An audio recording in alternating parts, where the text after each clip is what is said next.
eto na nga yung India. Ilang araw na nga tayong hindi nakapag-upload dahil kami ay bumisita sa aking mother. Pumunta nga kami ng Rojas, Palawan para siya ay bisitahin. Before pa ng pandemic ay hindi na nga kami nakita-kita dahil nga syempre malayo.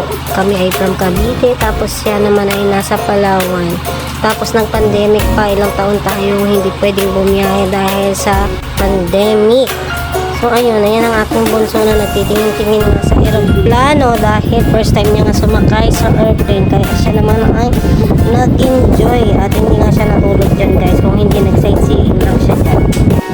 Dapat nga ang flight namin is no July 24 pa, at dahil sa bagyo ni Karina ay hindi nga kami natuloy dahil na-postpone nga ang aming flight. So nireschedule na lang namin ng 21. Tinapat nga namin ng long weekend para hindi masyadong maraming absent ang mga bagets. Kaya ilang araw lang ang aming bakasyon. So ayan, nagsa-sightseeing na nga lang tayo dahil wala naman tayo magagawa sa aeroplano kung hindi mag-sightseeing at wala din naman signal. Ayan, tingin-tingin na lang tayo sa himpapawid para tayo ay malibang.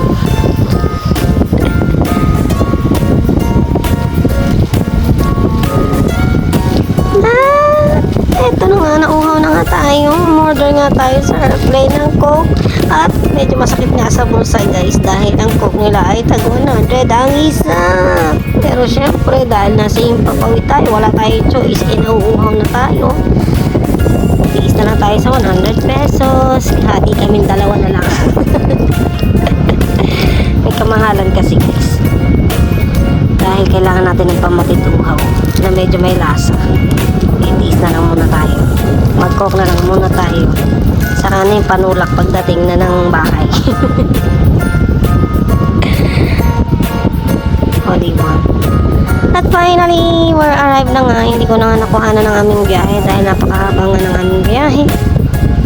At yan, nag-enjoy naman ang aking mother dito sa aking pasalubong na Lucky Charm na bracelet at yung Lucky Charm na money tree. Pero hindi ko na rin ako nakuha na dahil hindi niya nga alam ng binibidyo ko siya dyan habang siya ay nag-open. Kaya yan lang bracelet ang aking nakuhanan. So yun lang guys, maraming salamat, bye!